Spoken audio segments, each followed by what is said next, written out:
अब झारखंड के सरकारी विद्यालयों के दिन सुधरेंगे, वो भी दिल्ली और पश्चिम बंगाल के तर्ज पर। ये बातें मैं नहीं, झारखंड के शिक्षा मंत्री रामदास सोरेन कह रहे हैं। साथियों, यदि आप झारखंड के बेरोजगार युवक या युवती हैं तो ये वीडियो आपके लिए है। जय हिंद, नमस्कार, जोहार। साथियों, स्वागत है आप सभी का लेटेस्ट अपडेट में। चैनल में नया है तो चैनल को सब्सक्राइब करके वीडियो को एक लाइक करिएगा और जो बताइएगा क्या ये जो रामदास सोरेन इतने एक्शन मोड में दिख रहे हैं, क्या वाकई में एक्शन ये सिर्फ दिखावा रहेगा या आने वाले समय में हमारे लिए और आपके लिए कुछ करेंगे। आइए देखते हैं, सीधे चलते हैं नोटिफिकेशन की ओर। तो जैसा कि दोस्तों आप यहाँ देख पा रहे हो, उदित वाणी जमशेदपुर से एक नोटिफिकेशन निकल करके आया है। क्या निकल करके आया है कि झारखंड सरकार ने प्रदेश के सरकारी स्कूलों में दिल्ली और पश्चिम बंगाल के मॉडल को लागू करने का महत्वपूर्ण निर्णय लिया है। ठीक है, आपने सही सुना, दिल्ली और पश्चिम बंगाल के मॉडल को लागू करने का महत्वपूर्ण निर्णय लिया गया है। निर्णय तक तो बिल्कुल सही है। बातें जब हम लोग दिल्ली का सुनते हैं तो बहुत अच्छा लगता है सुनने में कि क्या वाकई में दिल्ली की तरह हमारे विद्यालयों में मॉडल स्कूल किए जाएंगे, अब दिल्ली के तर्ज पर हमारे सरकारी विद्यालयों के दिन सुधरेंगे। आगे लिखा गया है दोस्तों कि इसके तहत स्कूलों की व्यवस्था दिल्ली की स्कूलों की तर्ज पर की जाएगी। इस फैसले के बाद शिक्षा विभाग के अधिकारी दिल्ली का दौरा करेंगे और वहां की व्यवस्था का अध्ययन करेंगे। हमने पिछले नोटिफिकेशन जो दिया था वहां क्या बोला गया था कि पश्चिम बंगाल का दौरा करेंगे, किसके लिए? क्षेत्रीय, आगे मैं वीडियो में और भी बताऊंगा, क्षेत्रीय और जनजातीय भाषा की जो शिक्षकों की बहाली होनी है उसके लिए पश्चिम बंगाल, और विद्यालयों का जो सुदृढ़ीकरण है उसके लिए दिल्ली का। यदि सब कुछ सही रहा और जितना रामदास सोरेन जितना बोल रहे हैं, यदि सब कुछ रहा सही दोस्तों, तो हमारे और आपकी जॉब बिल्कुल पक्की हो जाएगी। ठीक है, हमारी और आपकी जॉब बिल्कुल पक्की हो चुकी। दिल्ली के तर्ज कोई भी स्कूल बनाने के लिए आपको टीचर चाहिए, टीचर के लिए आपकी बहाली करनी होगी। चूंकि अभी आप देखते होंगे ना, झारखंड के स्कूलों में कुछ नहीं है, है ना, कहीं 1-2 शिक्षक है वहाँ 8 क्लास है, कहीं 4 शिक्षक है वहाँ 12 क्लास है। ऐसी स्थिति, अब मूलभूत सुविधाएं तो बिल्कुल नहीं है। एक बिल्डिंग खड़ा किया हुआ है, शिक्षकों पर सिर्फ दबाव बनाया जाता है, आपको 8 क्लास में बच्चों को ऐसे पढ़ाना है, वैसे पढ़ाना है, छवि गिनना है, पटरू गिनना है, बस यही सब करते रहना। पढ़ाने लिखाने का तो बाद में झूठ का एक ढकोसली वाली बातें होते रहती है। आप अभी आपको ये चीज़, ये बातें, मेरी बातें उनको जरूर समझ आता होगा जो शिक्षा विभाग से जुड़े हैं। उनको तो बिल्कुल नहीं ऐसा लगता होगा कि तो कुछ भी बोल दे रहे, ऐसा नहीं है साथियों। आप डिपार्टमेंट में आपको पता चल जाएगा। विद्यालयों में एक कंप्यूटर नहीं है, एक बढ़िया सा लैपटॉप नहीं है, सभी शिक्षकों का अटेंडेंस बनाना बायोमेट्रिक, मतलब 100% है कि आपको बनाना बायोमेट्रिक से, सरकार कुछ नहीं देती है। ठीक है, आपको हर दिन 24 घंटे कभी भी आपसे विद्यालय के रिपोर्ट मांगे जाएंगे। विद्यालय में एक पेपर तक नहीं है, विद्यालय में पेपर नहीं है, कंप्यूटर की व्यवस्था नहीं है, प्रिंटर की व्यवस्था, लेकिन आपके जो नोटिफिकेशन आएंगे वो ऑनलाइन मांगे जाएंगे और तुरंत के तुरंत घंटा भर के अंदर ऐसे काम होता है। तो खैर ये सब बातें हैं, आइए देखते हैं पूरा क्या नोटिफिकेशन है, बाद में बात करेंगे। अगर कहने का अर्थ है, मतलब है कि यदि दिल्ली की तर्ज पर करोगे तब तो बहुत बढ़िया भैया। कौन प्राइवेट स्कूल में पढ़ने जाएगा भाई, आज की डेट में शिक्षा से बढ़कर क्या है।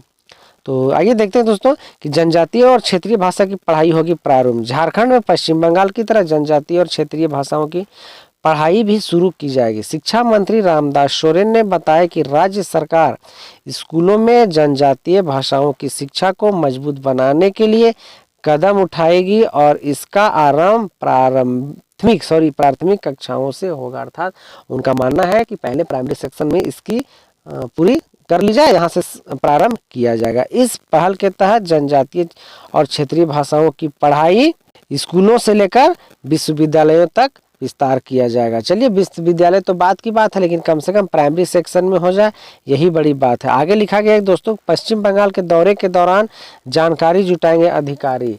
अब जब यहाँ क्या है कि शिक्षा मंत्री रामदास सोरेन ने मुख्यमंत्री हेमंत सोरेन से इस संबंध में मुलाकात की और योजना की जानकारी दी।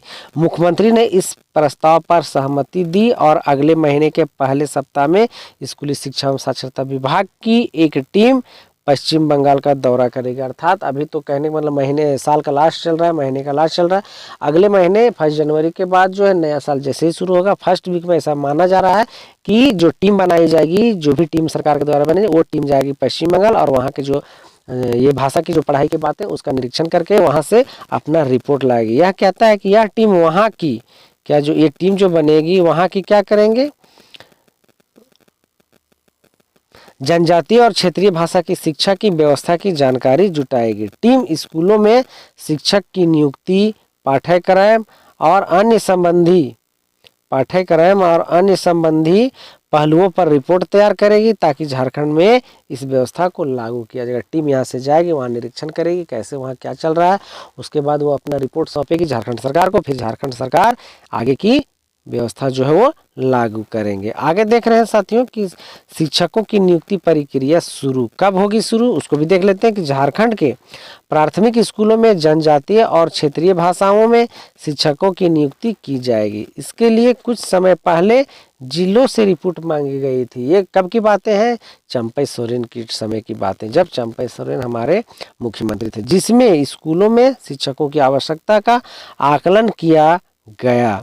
इन रिपोर्ट्स के आधार पर राज्य में लगभग 12,000 नए शिक्षक नियुक्ति किए जाएंगे। अर्थात जिस समय रिपोर्ट मांगा गया था उस समय रिपोर्ट निकल दिया कि सभी जिलों ने अपना अपनी रिपोर्ट भेजा गया था। उसके आधार पर बोला गया था कि अभी शिक्षकों की जो बहाली होनी है वो कितनी होनी है, 12,000 शिक्षकों की बहाली होनी है। जो जनजातीय और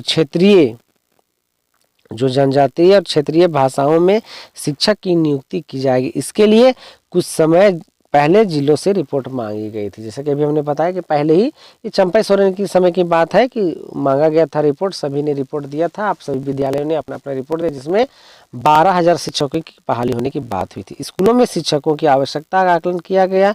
इन रिपोर्ट के आधार पर राज्य में लगभग कितना 12,000 शिक्षक नियुक्ति जो जनजातीय और क्षेत्रीय भाषाओं में शिक्षा प्रदान करेंगे। अब इसके लिए मैं अलग एक वीडियो दे चुका हूं, लेकिन फिर भी बता दे रहा हूं कि क्षेत्रीय भाषा शिक्षक के लिए योग्यता क्या होनी जो होगी, वो है कि झारखंड में क्षेत्रीय भाषा के शिक्षक बनने के लिए इन योग्यताओं का होना जरूरी है।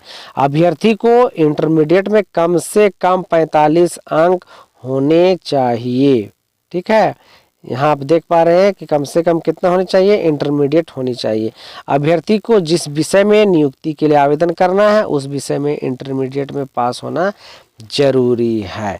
कहने का मतलब है कि क्या सिर्फ इंटरमीडिएट को होगा, तो नहीं, जो नियमावली बना है वो कुछ और बना है। मैं सीधा वहां पर ले चलता हूं। जैसा कि साथियों देख पा रहा हूं, शिक्षक चयन के लिए मेरिट लिस्ट का आधार बहुत ही टफ जाएगा। यदि आप ये सोच रहे हैं कि मैं इंटर पास हूँ, मेरे +2 लेवल में जनजातीय भाषा 15 भाषाओं में से कोई एक भाषा है तो मेरा हो जाएगा, तो ऐसा नहीं है। इसके लिए कमेटी बनी है, उसी कमेटी के तहत आपके मेधांक बनेंगे। और जो मेधांक बनेंगे वो कैसे बनेंगे उसको देख लीजिए। कहा जाता है कि जनजातीय और क्षेत्रीय भाषा शिक्षक चयन के लिए किसी प्रकार की जांच परीक्षा नहीं होगी, अर्थात आपके कोई भी एग्जामिनेशन नहीं होंगे। तो बहाली प्रक्रिया कैसे होगी, अंकों के आधार पर शिक्षकों का चयन किया जाएगा। अब अंक का जो मैं इस पर एक फुल वीडियो बना दूंगा, यदि आपको पूरी तरह से पता है तो आप हमें कमेंट करिएगा, और अन्यथा नहीं पता है तो आप हमें ज़रूर कमेंट करिएगा कि आखिर इसकी जो मेरिट लिस्ट बनेंगे वो कैसे बनेंगे, कहाँ से कैसे, इसकी क्या प्रक्रिया है वो आपको जानने हैं। मैं इस पर आपको फुल वीडियो बना दूंगा। दोस्तों अभी तक के लिए जो है, अभी जो नोटिफिकेशन अपडेट हुआ है वो यही है। आगे की अपडेट के लिए आप हमारे वीडियो का इंतजार करिएगा। तो दोस्तों चैनल में बने रहने के लिए, वीडियो में बने रहने के लिए आपका बहुत बहुत शुक्रिया। आगे भी इस तरह का और वीडियो पाने के लिए हमारा ज़रूर इंतजार करिएगा, चैनल को सब्सक्राइब कर लीजिएगा। अभी तक के लिए इतना ही। थैंक यू, धन्यवाद।